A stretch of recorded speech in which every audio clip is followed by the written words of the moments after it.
పెళ్లి చేసుకోవాలంటూ యువతిని వేధిస్తున్న యువకుడు ఆమెపై కత్తితో దాడికి యత్నించాడు.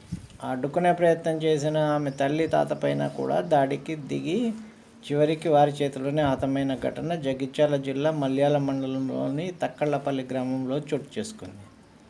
మల్యాల సిఐ దామోదర్ రెడ్డి గ్రామస్తులు తెలిపిన వివరాల ప్రకారం తక్కళ్లపల్లికి రాజేశం జీవనోపాధి కోసం గల్ఫ్ వెళ్ళాడు. భార్య సత్తవ్వ కుమార్తెతో కలిసి అదే గ్రామంలో తండ్రి నర్సయ్య వద్ద ఉంటుంది. జగిత్యాల జిల్లా పెగడపల్లి మండల కేంద్రానికి చెందిన భోగ మహేష్ 3 ఏళ్లుగా సత్తవ్వ కుమార్తె వెంటపడి పెళ్లి చేసుకోవాలని వేధిస్తున్నాడు.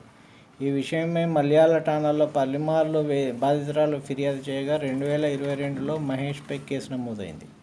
4 రోజుల కిందట యువతి జగిత్యాలలోని కళాశాలకు వెళ్లే సమయంలో దాడికి యత్నించడంతో మళ్లీ ఫిర్యాదు చేయగా మరోసారి కేసు నమోదు చేశారు.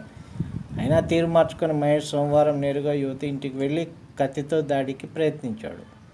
తాత, తల్లి అడ్డుకోవడంతో వారిపైన దాడికి పాల్పడ్డాడు. ప్రతిఘటించే సమయంలో మహేష్ కింద పడగా వారు అక్కడే ఉన్న బండరాయితో తలపై కొట్టడంతో మృతి చెందాడు. తీవ్రంగా గాయపడ్డ నర్సయ్య, సత్తవ్వలను పోలీసులు జగిత్యాల ఆసుపత్రికి తరలించి చికిత్స అందించారు. నర్సయ్య పరిస్థితి విషమంగా ఉండడంతో వైద్యుల సూచన మేరకు కరీంనగర్ ఆసుపత్రికి తరలించారు.